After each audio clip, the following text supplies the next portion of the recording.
శ్రీరామచంద్రాయ నమః. శ్రీ సీతారామాభ్యాం నమః. శ్రీమద్ వాల్మీకి రామాయణము అరణ్యకాండము 31వ సర్గము. ఖరదూషణాదులు శ్రీరాముని చేతిలో హతులైన విషయమును అకంపనుడు రావణునకు తెలుపుట. అకంపనుని సూచనపై రావణుడు సీతాపహరణమునకై సంకల్పించుట. పిమ్మటాతడు మారీచుని సహాయమర్థించుట. మారీచుని వచనములకు మెత్తబడి దశకంఠుడు తిరిగి లంకకు చేరుట. రావణుని గూఢచారులలో ఒకడైన అకంపనుడు జనస్థానము నుండి త్వరగా బయలుదేరి ప్రత్యేక వార్తలతో మిగుల వేగముగా లంకకు చేరి రావణునితో ఇట్లనెను. ఓ మహారాజా, జనస్థానమునందు యుద్ధమున ఖరునితో కూడా పెక్కు అనగా 14,000 మంది రాక్షస యోధులు నిహతులైరి. నేను అతి కష్టము మీద చావు తప్పి కన్ను లొట్టబోయి ఇక్కడికి రాగలిగితిని. అకంపనుడు ఇట్లు పలికిన వెంటనే దశగ్రీవుడు క్రుద్ధుడై కన్ను లెర్రజేసెను. అతడు తన చూపులలో నిప్పులను కురిపించుచూ మండిపడుచూ ఆ గూఢచారితో ఇట్లు నుడివెను. మనోహరమైన నా జనస్థానమును ఎవడు హతమునర్చెను? వానికి నూకలు చెల్లినట్లే. అంతేకాదు, వానికి ఏ లోకమునందునూ నిలువ నీడ లేకుండా చేసెదను. నాకు అప్రియము అపకారము వనర్చినవాడు ఇంద్రుడైనను కుబేరుడైనను యముడైనను కడకు విష్ణువే అయినను వానికి మనశ్శాంతి కరవగును. నేను యమునికే యముడను. యముని కాలరాచెదను. అగ్నిని సైతము దహించి వేసెదను. మృత్యుదేవతను కూడా చావగొట్టెదను. నాకు కోపము వచ్చినచో నా తేజస్సుచే సూర్యాగ్నులను ఇద్దరిని ఒక్కొమ్మడిగా భస్మమునర్చెదను. నా పరాక్రమముతో వాయువు యొక్క వేగమును కూడా నిరోధింపగలను. ఆ విధముగా క్రుద్ధుడై నిప్పులు గ్రొక్కుచున్న దశగ్రీవునకు అకంపనుడు ప్రణమిల్లి భయముతో వణకుచూ మాటలు తడబడుచుండగా దయచూడుము అనుచు అతనిని శరణు వేడెను. రాక్షసేశ్వరుడైన రావణుడు అకంపనునకు అభయమిచ్చెను. అంతటా అతడు మనసు కుదుటబడినవాడై ఆ ప్రభువుతో స్పష్టముగా ఇట్లు నుడివెను. కోసల ప్రభు అయిన దశరథుని కుమారుడు శ్రీరాముడు. అతడు యువకుడు, చక్కని అంగసౌష్ఠవము కలిగిన సుందరుడు. వృషభమునకు వలె బలిష్టమైన మూపు గలవాడు. గుండ్రనై నునుపుదేలియున్న భుజములు గలవాడు. అతడు మహావీరుడు. సాటిలేని బలపరాక్రమములు గలవాడు. సర్వ శుభలక్షణములతో వాసికెక్కినవాడు. అతడే కరదూషణాదులతో సహా మన జనస్థాన యోధులను అందరినీ హతమునర్చెను. రాక్షసరాజైన రావణుడు అకంపనుని పలుకులను విని మహాసర్పము వలె బుసలు కొట్టుచూ అతనితో ఇట్లు వచించెను. ఓ అకంపన, అతడు మన జనస్థానమునకు ఇంద్రాది సమస్త దేవతల సహాయముతో వచ్చినాడా? తెలుపుము. లేనిచో అతనికి ఇంతటి సామర్థ్యం ఎక్కడిది? రావణుడు మరల పలికిన మాటలను వినిన పిమ్మట అకంపనుడు మహాత్ముడైన శ్రీరాముని యొక్క బలపరాక్రమములను గూర్చి వివరింపదొడంగెను. శ్రీరాముడు గొప్ప తేజస్వి, ధనుర్ధారులలో శ్రేష్ఠుడు. అతని అస్త్రములు దివ్యములైనవి. అతడు చక్కని గుణసంపద గలవాడు. రణరంగమున పరాక్రమించుటలో విష్ణుతుల్యుడు. రణకౌశలమున తిరుగులేనివాడు. లక్ష్మణుడు అను పేరు గల అతని తమ్ముడు అన్ని విధములుగా అతనికి దీటైనవాడు. మిక్కిలి బలశాలి. కన్నులలో ఎర్రని జీరలు గలవాడు. అతని కంఠస్వరము దుందుభిధ్వని వలె గంభీరమైనది. చంద్రుని వలె ఆహ్లాదకరమైన ముఖకాంతి గలవాడు. అగ్నికి వాయువు వలె అతడు రాజశ్రేష్ఠుడైన శ్రీరామునకు తోడుగాగలడు. ఆ రాముడే జనస్థానమునందలి మన యోధులను పూర్తిగా మట్టి గరిపించెను.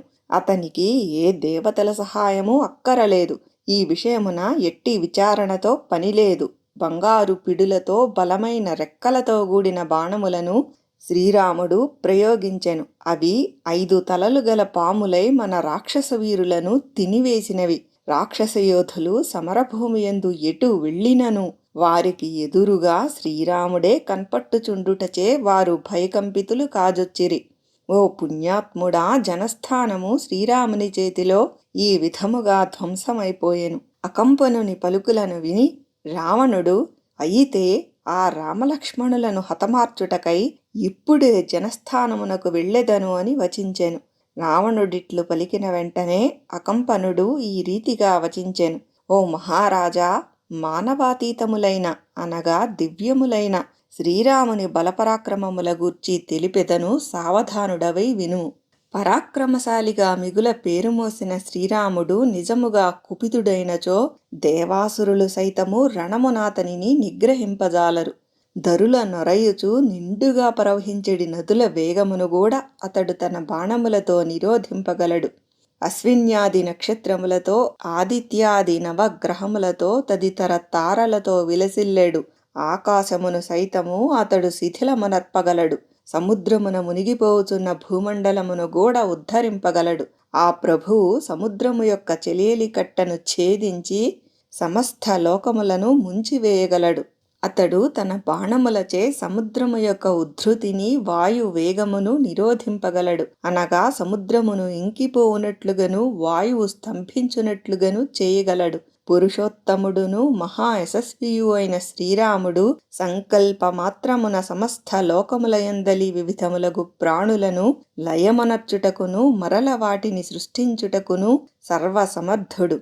ఓ మహారాజా, యుద్ధమునందు శ్రీరాముని జయించుట నీకు అసాధ్యము.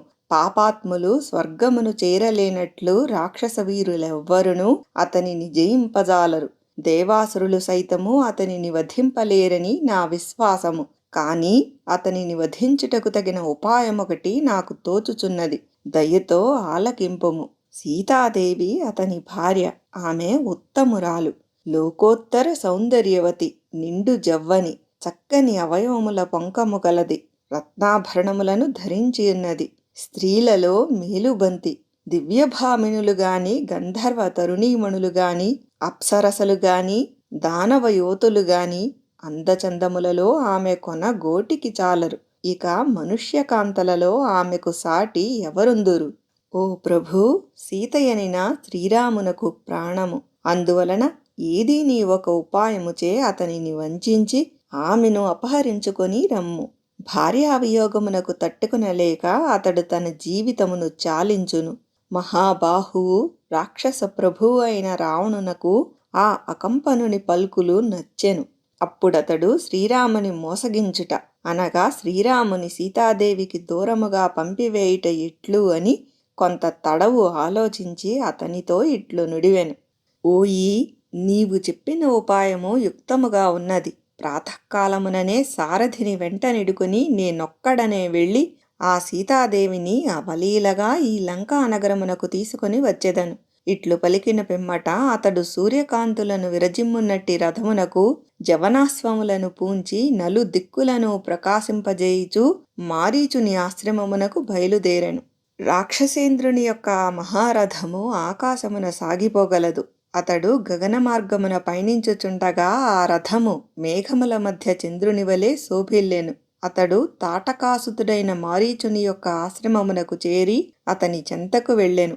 అప్పుడు మారీచుడు దివ్యములైన భక్ష్య భోజ్య పానీయములతో ఆ రాక్షస ప్రభువునకు అతిథి సపర్యలొనర్చెను. అనంతరము మారీచుడు రావణునకు ఉచితమైన ఆసనమును ఏర్పరచి స్వయముగా అర్ఘ్యపాద్యాదులతో పూజించి అతనితో ప్రయోజనకరములైన మంచి మాటలను ఇట్లు వచించెను.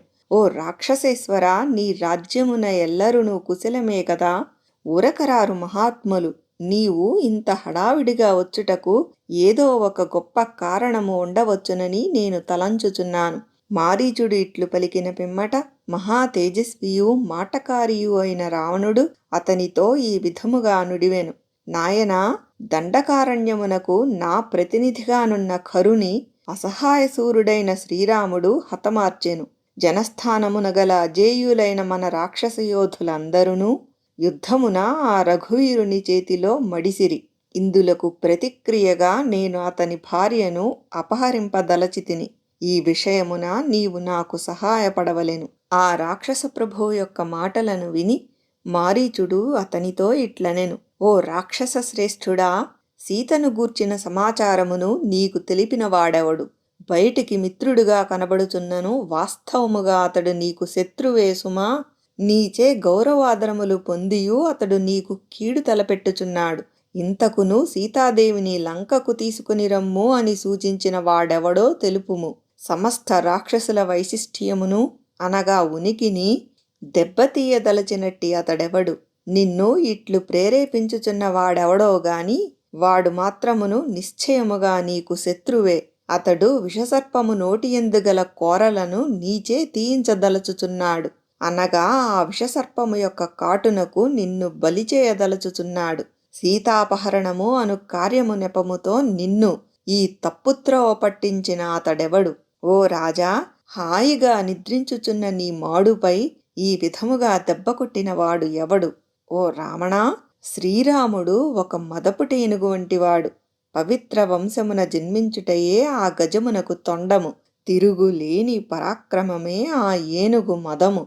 బలమైన బాహువులే ఆ గజమునకు గల దంతములు. సహజముగా మదపుటేనుగు యొక్క మదగంధపు వాసన తగిలినంతనే తక్కిన గజములన్నీయు భయముతో పారిపోవును. అట్లే శ్రీరాముడనిడి మదపుటేనుగును చూచుటకు ఎవ్వరునూ సాహసింపరు. కావున ఈ సమయమున ఆ వీరునితో నీవు కయ్యమునకు కాలు దువ్వుట మేలుగాదు. శ్రీరాముడు సింహము వంటివాడు. ఈ రాముడనిడి సింహమునకు రణరంగమునందు అగ్రభాగమున స్థిరముగా నిలచియుండుటయే జూలు, వాలము. మృగములను వేటాడుటకు సంసిద్ధమైనప్పుడు సింహము తన జూలును విదల్చి వాలమును నడుము మీదికి చేర్చును. అట్లే రాముడు శత్రువులను హతమార్చుటకై సమరభూమియందు సన్నద్ధుడై నిల్చియుండును. ఈ నరసింహము యుద్ధకుశలురైన రాక్షసులనిడి మృగములను వధించును. ఈ నృసింహమునకు శరములే నఖములు, శస్త్రములే కోరలు. నిద్రించుచున్న సింహము జోలికి పోవుట ప్రమాదకరము. అట్లే పరద్రోహ చింత లేక ప్రశాంతముగానున్న శ్రీరాముని కవ్వించుట తగదు. ఓ రాక్షసరాజా, శ్రీరాముడు చొరరాని ఘోర పాతాళ బిలము వంటివాడు. అతని చాపములే ఈ బిలద్వారమునకు గల మొసళ్ళు. బాణములను సంధించుట వదులుటలో చూపెడి వేగమే బురద. శరములే తరంగ పంక్తులు. భీకరమైన యుద్ధమే దుస్తరమైన ప్రవాహము. అట్టి రాముడనిడి పాతాళ బిలమునందు ప్రవేశించుట యుక్తముగాదు. ఓ లంకాధిపా, రాక్షస ప్రభు, అనుగ్రహింపుము, దయచేసి శాంతింపుము. తిన్నగా లంకకు వెళ్ళి నీవు నీ భార్యలతో గూడి సర్వదా సుఖింపుము. శ్రీరాముడు తన భార్యతో గూడి వనములలో హాయిగా ఉండగలడు. మారీచుని పలుకులకు ఊరట చెంది ఆ రావణుడు లంకాపురమునకు చేరి తన భవనమున ప్రవేశించెను. వాల్మీకి మహర్షి విరచితమై ఆది కావ్యమైన శ్రీమద్ రామాయణమునందలి అరణ్యకాండమునందు ఇది 31వ సర్గము.